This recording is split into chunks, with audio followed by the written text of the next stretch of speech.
আসসালামু আলাইকুম। Basic computer with AI এর এই পর্বে আমরা এমএস ওয়ার্ডের রিবন ও ইন্টারফেস সম্পর্কে সম্পূর্ণ ধারণা নেওয়ার চেষ্টা করব।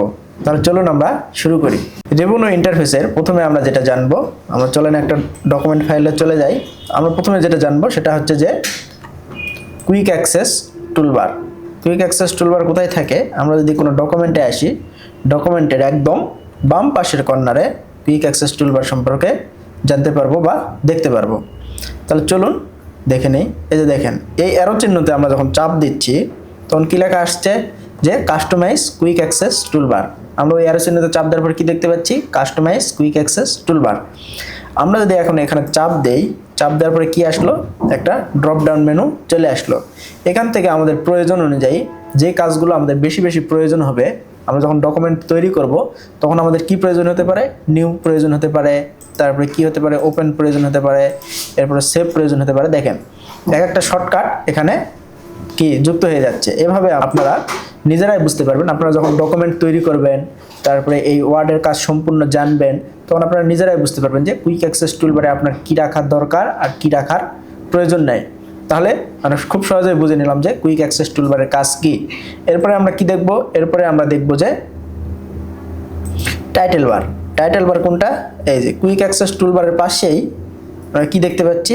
এই যে hex.docx, এটাই হচ্ছে টাইটেল বার। অর্থাৎ আপনার ডকুমেন্টের নাম, আপনি যে ডকুমেন্ট তৈরি করছেন এই ডকুমেন্টের যে নাম দিবেন সেটাই হচ্ছে টাইটেল বার। আমি যদি এখানে টাইটেল পরিবর্তন করতে চাই তাহলে কিভাবে পরিবর্তন করব চলুন দেখে নিই। ফাইলে যাওয়ার পর সেভ এজে গেলাম। সেভ এজে যাওয়ার পর আমি কোথায় এটা নতুনভাবে সেভ করব? মনে করেন যে ডেস্কটপে সেভ করছি।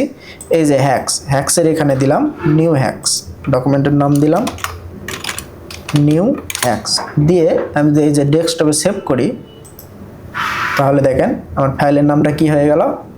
New hacks.docx। এভাবে আপনারা খুব সহজেই আপনাদের টাইটেল বারের নাম পরিবর্তন করতে পারবেন। এটা এখন আপনাদের না জানলে হবে, কিন্তু আমি যেটা দেখালাম যে এটা হচ্ছে আপনাদের টাইটেল বা টাইটেল বার। যেটা আমরা কি করি, যেটা আমরা ডকুমেন্টের নাম দেখতে পাই, এই যে এখন যেটা দেখতে পাচ্ছি যে নিউ hacks.docx, এটা হচ্ছে টাইটেল বার।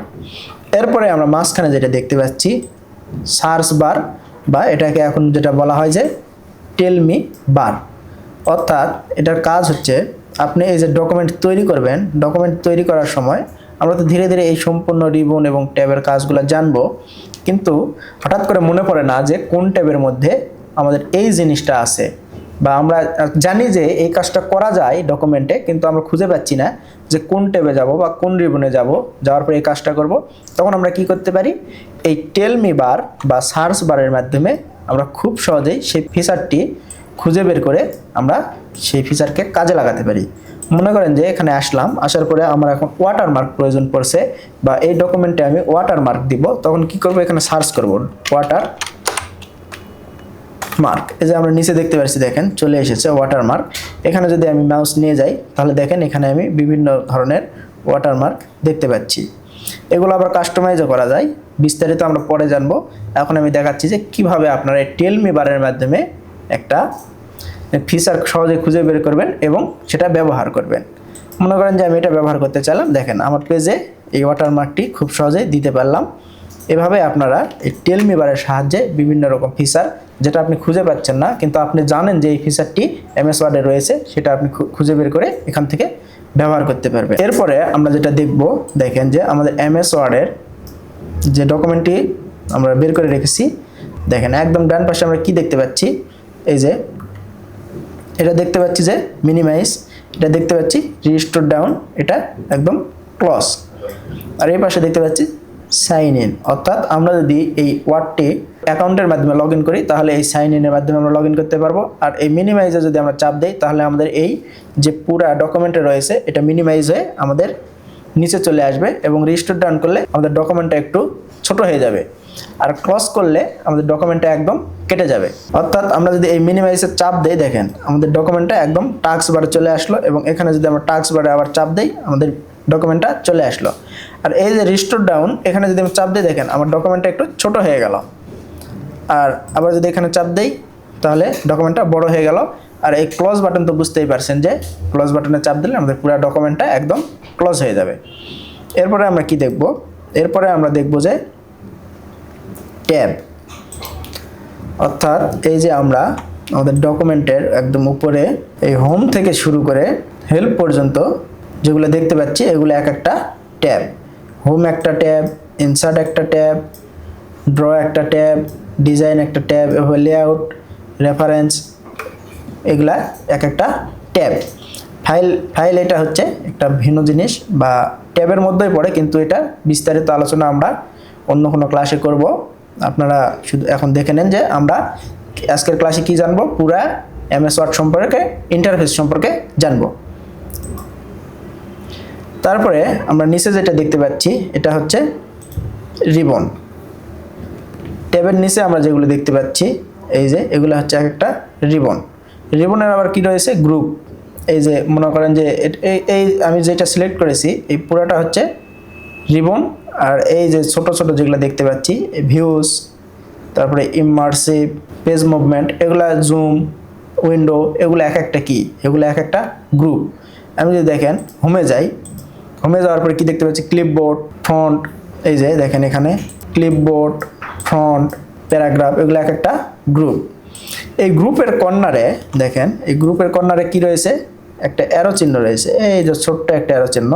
এই গ্রুপের কর্নারে যে ছোট্ট অ্যারো চিহ্ন রয়েছে, এই অ্যারো চিহ্নতে যদি এখন আমি চাপ দেই তাহলে দেখেন যে পপ আপটি ওপেন হয়ে গেল। এটা হচ্ছে ডায়ালগ বক্স লঞ্চার। অর্থাৎ প্রত্যেকটা অ্যারোতে আমরা যদি চাপ দেই, এই যে এই অ্যারোতে যদি চাপ দেই তাহলে যেই পপ আপটি আসবে এটা হচ্ছে ডায়ালগ বক্স লঞ্চার। অর্থাৎ এই যে গ্রুপ, এই গ্রুপের ভিতরে যে এই যে উপরে আমরা যেটা দেখতে পাচ্ছি আরও বিস্তারিত যেটা জানতে পারবো এই ডায়ালগ বক্স লঞ্চারের মাধ্যমে আমরা এই গ্রুপের সম্পূর্ণ বিস্তারিত এখান থেকে আমরা দেখতে পারবো।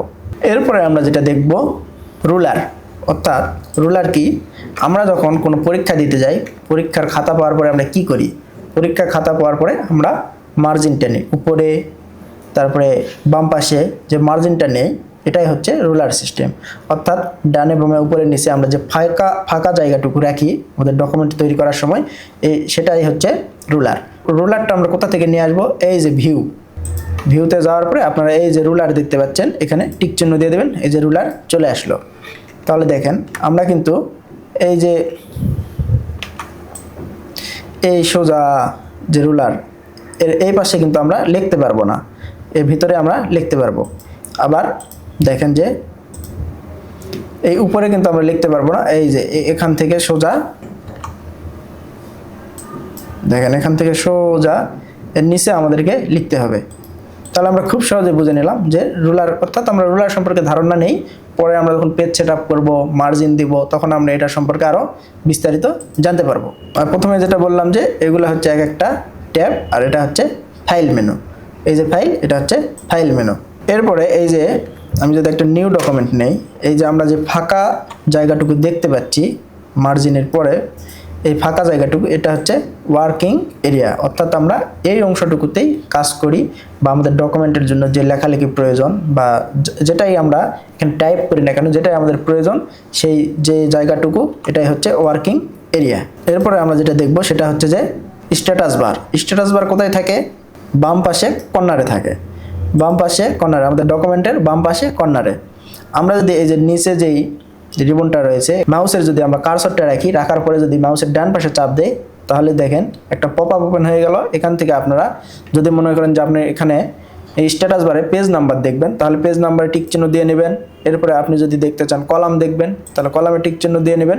এরপরে যদি আপনি ওয়ার্ড কাউন্ট করতে চান, অর্থাৎ আপনার এই ডকুমেন্টে কতটি ওয়ার্ড রয়েছে, ডকুমেন্ট কাউন্ট করতে চান কি ওয়ার্ড কাউন্ট করতে চান, তাহলে আপনারা এখান থেকে আপনাদের প্রয়োজন মতো যে কোনো স্ট্যাটাস বারে আপনাদের যেটা প্রয়োজন মনে করবেন, আপনার ডকুমেন্ট যখন তৈরি করবেন তখন আপনারা নিজেই বুঝতে পারবেন যে আপনার কোনটা প্রয়োজন আর কোনটা প্রয়োজন না।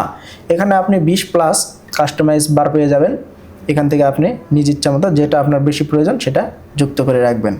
এরপরে যদি ফোকাস যুক্ত করেন, দেখেন এই পাশে ফোকাস মোড চলে আসলো। এভাবে আপনারা আপনাদের স্ট্যাটাস বারে ইচ্ছা মতো আপনাদের কি করতে পারবেন, যেটা প্রয়োজন আপনারা যেটা দেখতে চান স্ট্যাটাস বারে সেটা যুক্ত করতে পারবেন। এরপরে ডকুমেন্টের একদম ডান পাশের কর্নারে আমরা যেটা দেখতে পাই সেটা হচ্ছে এখানে সবচেয়ে গুরুত্বপূর্ণ হচ্ছে দেখেন এই যে ডকুমেন্টটা কোন ভিউ রয়েছে, ডকুমেন্টটা প্রিন্ট লেআউট, সবসময় প্রিন্ট লেআউট মোডেই আমাদের ডকুমেন্টটা থাকে, এটাই আমরা ব্যবহার করি। কিন্তু আমরা মাঝে মাঝে অন্যান্য ডকুমেন্ট ভিউ সিস্টেমেও আমরা এই ডকুমেন্টগুলো দেখি, এটা আমরা পরে আরও বিস্তারিত আলোচনা করব। কিন্তু আমরা এখন এখানে যেটা দেখব যে এখানে সবসময় আমরা কি করি, আমাদের ডকুমেন্টগুলো প্রিন্ট লেআউট মোডে থাকে। এরপরে এটা আমাদের হচ্ছে জুম ইন জুম আউট, অর্থাৎ আমাদের ডকুমেন্টে যদি বড় করে দেখার প্রয়োজন পড়ে কোনো লেখা, তাহলে এখান থেকে আমরা জুম ইন বা জুম আউট করতে পারি। আমাদের দেখেন এখানে রয়েছে এই যে পুরো ইন্টারফেস রয়েছে, ইন্টারফেসটা কি রয়েছে 72%। এটা যদি আমি এখান থেকে একটু ডান পাশে সরে নিয়ে যাই 100% করি, তাহলে দেখেন আমাদের লেখাগুলো একটু বড় বড় হয়ে যাচ্ছে বা ডকুমেন্টটা উপরের দিকে ভেসে আসছে, যেন আমরা খুব সহজেই ডকুমেন্টটা রিড করতে পারি। এটাই হচ্ছে জুম ইন বা জুম আউটের কাজ। আপনি যদি পাশাপাশি দুইটা পেজ দেখতে চান তখন কি করবেন, জুম আউট করবেন। জুম আউট করলে দেখেন যে আপনার ডকুমেন্টটা কী হয়ে যাচ্ছে, ছোটো হয়ে যাচ্ছে এবং আপনি একসঙ্গে অনেকগুলো পেজ দেখতে পাচ্ছেন। আবার যদি জুম আউট করেন তাহলে আপনি একটি পেজের কিছু অংশ দেখতে পারবেন এবং লেখাগুলো খুব ভালোভাবে স্পষ্টভাবে দেখতে পারবেন। এরপরে আমরা যেটা দেখব, দেখেন যে আমাদের ডকুমেন্টে যদি যাই তাহলে আমরা এখানে একটা স্ক্রল বার দেখতে পাচ্ছি। আর ডকুমেন্টে যদি আরও বড় করি তাহলে দেখেন নিচে কি আসবে, নিচে একটা বার আসলো। এই যে এগুলা কি বলে, এগুলাকে আমরা বলি যে এই যে এই পাশেরটাকে আমরা বলি ভার্টিক্যাল, অর্থাৎ ভার্টিক্যাল স্কেল বার, আর এই নিচেরটাকে বলি হরিজন্টাল স্কেল বার। এরপরে আমরা যেটা দেখবো যে মিনি টুল বার। মিনি টুল বার কি, চলুন দেখে নিই।